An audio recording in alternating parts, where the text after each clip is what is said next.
Sports Time now, we say good evening to Damian Best. Yeah, very good evening to you, Shane. Good evening to all viewers and listeners out there. We start with some cricket news. Well, it's not the time for the Windies to be complacent. This is the charge from Windies head coach Phil Simmons, who was speaking at a media conference today on the backdrop of his team's success in the first #Raise the Bat test against England. And Simmons contends that given the standard of cricket shown by both sides, it is about consistency and always being a step ahead if the Windies are to seal victory again. I think it was important because of the fact that you don't want to come and have to chase England and England. So the chasing is from their point of view now. You guard against complacency by just trying to do the same things you did before the first test, trying to put all the measures you did before the first test into place, and letting people know that one test match, we won a test match. Right now, that test match is history. We've got to be thinking about Thursday and what we do from Thursday to Sunday.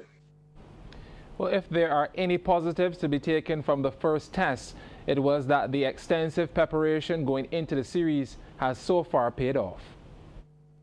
For me, it was a great win because I think that it signified a lot of hard work being done by the players over the last 4 or 5 weeks. But you don't come to England and just win a test match. I think when you look back at the 5 days of the test match, I think it was a top-class test match in all the days. Test match cricket was played in all the days by both teams. And even coming down to the last hour, your bet could have gone either way. So I think it was an excellent test match, and to come out on top has been great for us.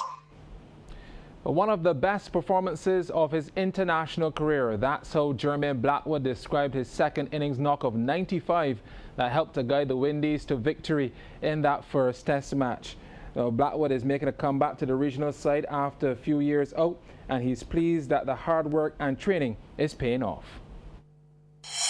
It's certainly up there for sure because, having played international cricket for almost 3 years now, to come back and perform like that it's certainly amazing. But I was a little bit disappointed the way I got out because I wasn't eyeing the century or anything like that. I was mostly, worried about getting the team across the line. So when I got out, I was very disappointed, but I was very pleased with my innings.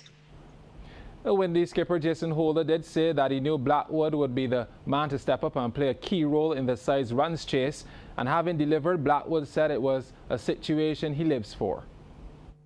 I just like to be the guy who the team can call and say, Jeremy, just go out there and just do your thing and get the team across the line. So I'm a big fan of. I strive off of that. I strive for pressure and all those stuff. That pressure don't really move me too much. I love the contest. So once I get myself into that situation, I always just get into my zone. And once I'm in my zone, it's very hard to come out of. Well, back in the region, Trinidad and Tobago's Prime Minister Dr. Keith Rowley has revealed that an attempt has been made to sabotage Trinidad and Tobago's hosting the Caribbean Premier League T20 cricket tournament. Rowley said that a person or persons impersonated the Chief Medical Officer's office and sent inaccurate correspondence to CPL's officials purported to be from the government. The Minister of Sport, Shamfa Kujo, has since stepped in and done damage control and has communicated with CPL officials on what the government's position is regarding the hosting of the tournament. On Friday, Prime Minister Rowley defended the government's decision to grant exemptions for some 250 persons affiliated with the CPL T20 cricket tournament to enter Trinidad and Tobago, while leaving thousands of nationals who want to return outside.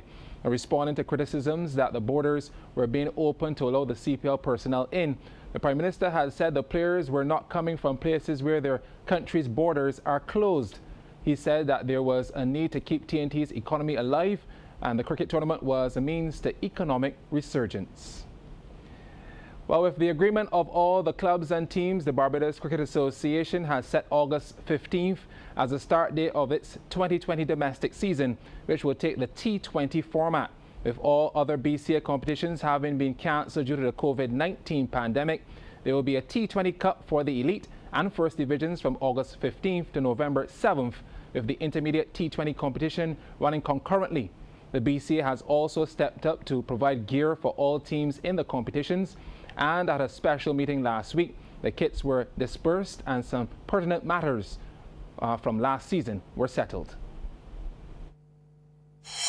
We took the opportunity then to distribute also the prize money from last year, as well as the new kit for this year, because we are outfitting all clubs from elite to second division and the 20 schools in new Stonehill sports kit, colored clothing. The board has decided that we're going to play T20 cricket is a soft restart to cricket in Barbados, and because of all the protocols, we just wanted to make sure that we put the health and safety of the players, umpires, match referees, and scorers and everything, first. And then next year we try to see if we can get a full season, depending on, what happens with COVID-19. The BCA has also gone a step further in providing the clubs with some equipment to help in keeping up with the health and safety protocols. We're going to buy the thermometers, the guns for every club and school, and we're asking them to have 3 people there responsible for the entry to the club, where you get the temperatures sanitized, and we want them to have another person there to make sure that there's always soap and sanitizer and so on in the bathrooms at the clubs.